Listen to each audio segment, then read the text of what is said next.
öncelikle ambalajın sağlam, güvenilir olduğu teyit etmek lazım. Daha sonra jelatinin açılıp açılmadığı kontrol edilmeli.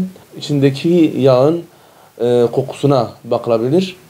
Kokusu eğer güzel kokuyorsa, yani motor yağı, orijinal motor yağı kokuyorsa bu motor yağı gerçek motor yağıdır.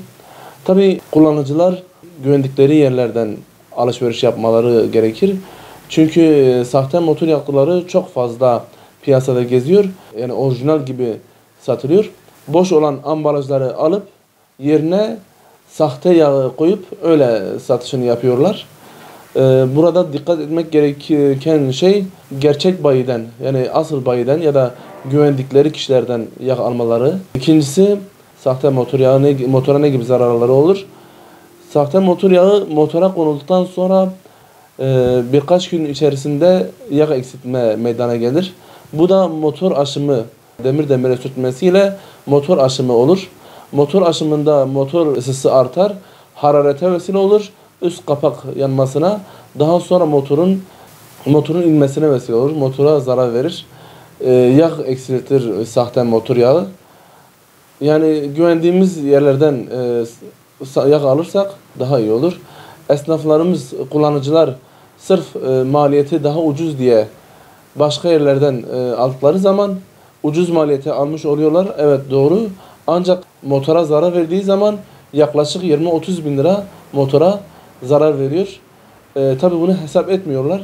Daha sonra motor zarar gördükten sonra o zaman akılları başlarına geliyor.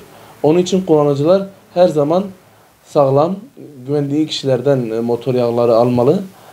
Fiyatına takılmayıp gerçek orijinal yağı almalı, kullanmalı. Her şeyin bir değeri vardır. Eğer o fiyat o değerin altındaysa ürün şüphelidir yani. Ürün kapağın kapak kısmında jelatin var. O jelatin de eğer yerinde değilse ya da oynanmışsa o da sahte olma ihtimali yüksektir. O yüzden bunlara dikkat etmek lazım. Ürün fiyatın altındaysa kesinlikle oradan almamak lazım. Yani bilindik yerlerden almak lazım. Yağı sahte yağ koyarsan araçta yağ yakma olur. Duman atma yapabilir.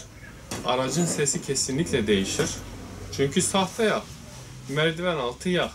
Orijinal bir yağ değil.